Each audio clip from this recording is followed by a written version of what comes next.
പണ്ട് പറഞ്ഞിട്ടുള്ള ആൾക്കാര് സ്ത്രീ പുരുഷ സമത്വം പറഞ്ഞിട്ടുണ്ട്, സ്ത്രീയുടെ മഹത്വം പറഞ്ഞിട്ടുണ്ട്. പക്ഷെ അതിന് ഇന്റർപ്രിട്ടേഷൻ വന്നപ്പോൾ സ്ത്രീ സ്വാതന്ത്ര്യം അർഹിക്കുന്നില്ല, സ്ത്രീ പുരുഷ സമത്വം ഒരിക്കലും അംഗീകരിക്കുന്നില്ല എന്നുള്ള രീതിയിൽ ഇന്റർപ്രിട്ടേഷൻ, വ്യാഖ്യാനങ്ങൾ വന്നതാണ് നമ്മുടെ ഒരു സമൂഹത്തിന്റെ കുഴപ്പം എന്ന് പറയുന്നത്.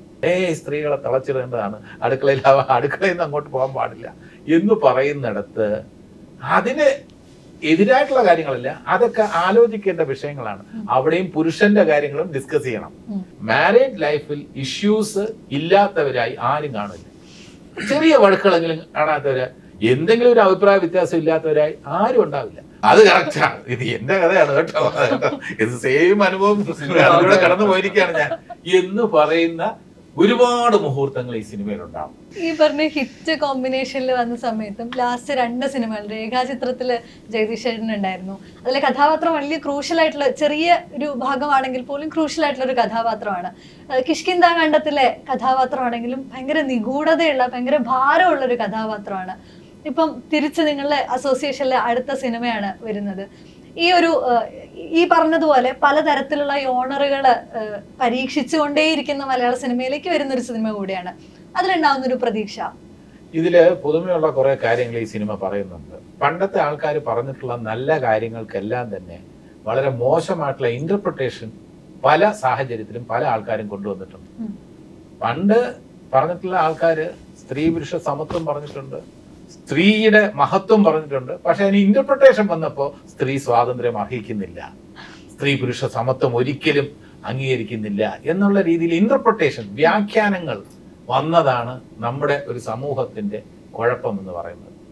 പറഞ്ഞിട്ടുള്ള നല്ല കാര്യങ്ങൾക്ക് ഏത് മഹാനായിക്കോട്ടെ, ചരിത്രം എടുത്ത് നോക്കിക്കോളൂ, അവരൊന്നും മോശം പറഞ്ഞിട്ടില്ല. പക്ഷെ പിന്നീട് വന്നിട്ടുള്ള ഇന്നും ഈ കാലഘട്ടത്തിലും ഇതിന്റെ വ്യാഖ്യാനം പറയുമ്പോൾ വളരെ കുഴപ്പമുള്ള രീതിയിൽ സ്ത്രീകളെ തളച്ചിടേണ്ടതാണ്, അടുക്കളയിൽ നിന്ന് അങ്ങോട്ട് പോകാൻ പാടില്ല എന്ന് പറയുന്നിടത്ത് അതിന് എതിരായിട്ടുള്ള കാര്യങ്ങളല്ല, അതൊക്കെ ആലോചിക്കേണ്ട വിഷയങ്ങളാണ്. അവിടെയും പുരുഷന്റെ കാര്യങ്ങളും ഡിസ്കസ് ചെയ്യണം. ഇപ്പൊ സ്ത്രീയുടെ കാര്യം മാത്രം പറയുമ്പോൾ, നമ്മുടെ ഇക്വാലിറ്റി എന്ന് പറയുമ്പോൾ പുരുഷന്റെ കാര്യം ഡിസ്കസ് ചെയ്യണം. നമ്മളെല്ലാവരും ഡിസ്കസ് ചെയ്യുന്നത് അവകാശങ്ങളെ കുറിച്ചാണ്. ഏത് രംഗത്തായാലും വിദ്യാർത്ഥികളുടെ അവകാശം, സ്ത്രീകളുടെ അവകാശം, അങ്ങനെ പോകുന്നു. തൊഴിലാളികളുടെ അവകാശം. ഇവിടെ ഭർത്താക്കന്മാർക്കും ഭാര്യമാർക്കും അവകാശങ്ങളുണ്ട്. അതിനെക്കുറിച്ച് നമ്മൾ ബോധവടായിരിക്കണം, അതിനെക്കുറിച്ച് ബോധവാന്മാരും ബോധവതികളും ആയിരിക്കണം. പക്ഷേ കടമകളെയും കർത്തവ്യങ്ങളെയും കുറിച്ച് പലപ്പോഴും പലരും മറക്കുന്നു. ഇവിടെ ഭാര്യയോ ഭർത്താവോ അവകാശത്തിനെ കുറിച്ച് മാത്രം പറയുകയും അവരുടെ കടമ കറക്റ്റായിട്ട് നിർവഹിക്കാതിരിക്കുകയും ചെയ്യുന്ന സാഹചര്യത്തിൽ ഉണ്ടാകുന്ന പ്രശ്നങ്ങൾ ഈ സിനിമ ഡിസ്കസ് ചെയ്യുന്നുണ്ട്.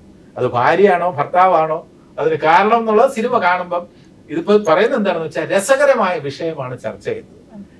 ഏതൊരാൾക്കും നമുക്ക് റിലേറ്റ് ചെയ്യാൻ പറ്റുന്ന കുറെ വിഷയങ്ങൾ, അല്ല നമ്മുടെ സമൂഹത്തില് ആണും പെണ്ണും ട്രാൻസ്ജെൻഡേഴ്സും ഉണ്ട്, എല്ലാവരും ഉണ്ട്. അപ്പൊ അവർക്ക് എല്ലാവർക്കും നമുക്ക് റിലേറ്റ് ചെയ്യാൻ പറ്റുന്ന കുറെ വിഷയങ്ങൾ.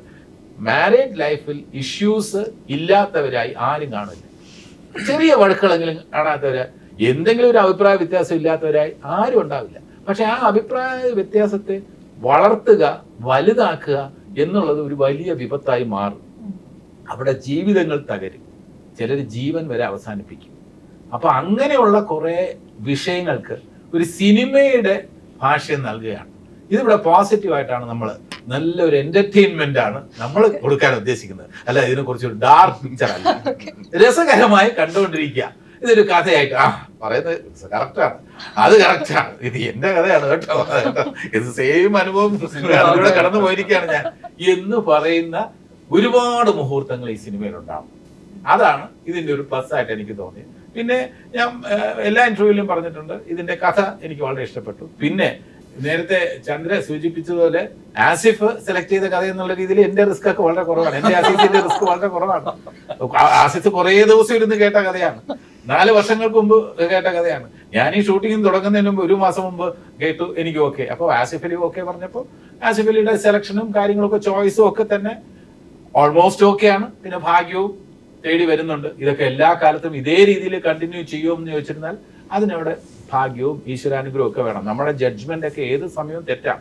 ഇപ്പോ ആസിഫിന്റെ സെലക്ഷൻ എല്ലാം കറക്റ്റ് ആയിട്ട് പൊക്കോണ്ടിരിക്കുകയാണ്, അതിന്റെ കൂടെ ഞാനും സഞ്ചരിച്ചുകൊണ്ടിരിക്കുകയാണ്. അങ്ങനെ നമുക്ക് പറയാൻ പറ്റും. ട്രോഫി എന്റെ കയ്യിൽ. മെസ്സി